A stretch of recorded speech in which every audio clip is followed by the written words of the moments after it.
Hi hello నమస్తే welcome to my channel. నేను మీకు ఇప్పుడు బీరకాయ కర్రీ ఎలా చేయాలో చూపిస్తా. తక్కువ టైంలో తొందరగా చేసుకొని తినొచ్చు. చాలా బాగుంటుంది, టేస్టీగా. మరి ఇంకెందుకు ఆలస్యం, స్టార్ట్ చేద్దామా? ముందుగా స్టవ్ పైన కడాయి పెట్టుకొని కడాయి వేడైన తర్వాత 2 టేబుల్ స్పూన్ల వరకు నూనె వేసుకోవాలి. నూనె వేడైన తర్వాత పావు టీ స్పూన్ ఆవాలు, పావు టీ స్పూన్ జీలకర్ర వేసుకోవాలి. ఆవాలు జీలకర్ర వేగుతూ ఉండగా సన్నగా తరిగి తీసుకున్న ఉల్లిపాయ ముక్కల్ని వేసుకొని కలుపుకోవాలి. ఉల్లిపాయలు కొంచెం ఫ్రై అయిన తర్వాత కరివేపాకును వేసుకొని కలుపుకోవాలి. చాలామంది కరివేపాకుని తీసి పక్కన పడేస్తూ ఉంటారు. అలాంటి వాళ్ళు సన్నగా తరిగి తీసుకున్న కరివేపాకుని వేసుకోవాలి. ఉల్లిపాయలు కరివేపాకు ఫ్రై అవుతూ ఉండగా 1 టీ స్పూన్ వరకు అల్లం వెల్లుల్లి పేస్ట్ని వేసుకోవాలి. అల్లం వెల్లుల్లి పేస్ట్ పచ్చివాసన పోయేలాగా, అడుగు అంటుకోకుండా ఉల్లిపాయల్లో కలిసిపోయేలాగా మొత్తం మంచిగా కలుపుకోవాలి. మీ దగ్గర అల్లం వెల్లుల్లి పేస్ట్ లేకపోతే కచ్చాపచ్చాగా దంచి తీసుకున్న వెల్లుల్లిని వేసుకోవచ్చు. ఉల్లిపాయలు ఫ్రై అయిన తర్వాత కొంచెం పసుపు వేసుకొని కలుపుకోవాలి. పసుపు మొత్తం నూనెలో కలిసిపోయేలాగా కలుపుకున్న తర్వాత కట్ చేసుకున్న బీరకాయ ముక్కల్ని వేసుకోవాలి. బీరకాయ ముక్కలు పోపులో మంచిగా కలిసిపోయేలాగా అడుగు వరకు కలుపుకోవాలి. మరీ పెద్ద ప్రాసెస్ లేకుండా ఈజీగా చేసుకొని తినేయచ్చు ఈ బీరకాయ కర్రీ. మంటను మీడియం ఫ్లేమ్లో పెట్టి ఒక 2 మినిట్స్ పాటు అడుగు వరకు మంచిగా కలుపుకోవాలి.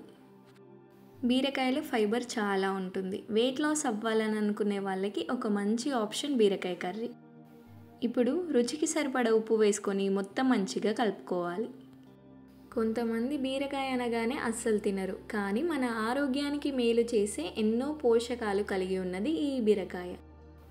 ఇప్పుడు మూత పెట్టుకొని ఒక 5 నిమిషాల పాటు మీడియం ఫ్లేమ్లో ఉంచుకోవాలి.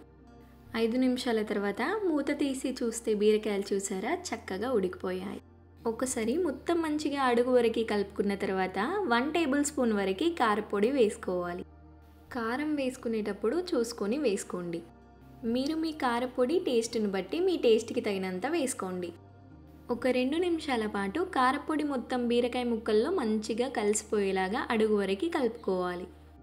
నేను తీసుకున్న బీరకాయలు మరీ లేతగా ఉన్నాయి. అలాగే మనం ఇందాక కారపొడి వేయకముందు ఒక 5 నిమిషాల పాటు మూత పెట్టి ఉడికించుకున్నాం కదా, కాబట్టి నేను ఈ కర్రీలోకి నీళ్ళు అస్సలు వాడట్లేను. బీరకాయలో ఉన్న నీళ్ళే సరిపోతాయి. ఇప్పుడు మూత పెట్టుకొని ఒక 10 నిమిషాల పాటు సన్నని మంట మీద మెల్లిగా ఉడకనివ్వాలి. మధ్య మధ్యలో కలుపుతూ చూసుకోవాలి. 10 నిమిషాల తర్వాత చూసారా కూర మొత్తం దగ్గర పడింది. ఒకసారి అడుగు వరకు మొత్తం మంచిగా కలుపుకున్న తర్వాత స్టవ్ ఆఫ్ చేసుకోవాలి. చివర్లో కొంచెం సన్నగా తరిగి తీసుకున్న కొత్తిమీర ఆకును వేసుకోవాలి. అంతే, టేస్టీగా బీరకాయ కర్రీ రెడీ. వేడి వేడి అన్నంతో చపాతీతో టేస్ట్ చాలా బాగుంటుంది. నా వంటలు కనుక మీకు నచ్చితే please do like, share and subscribe to my channel.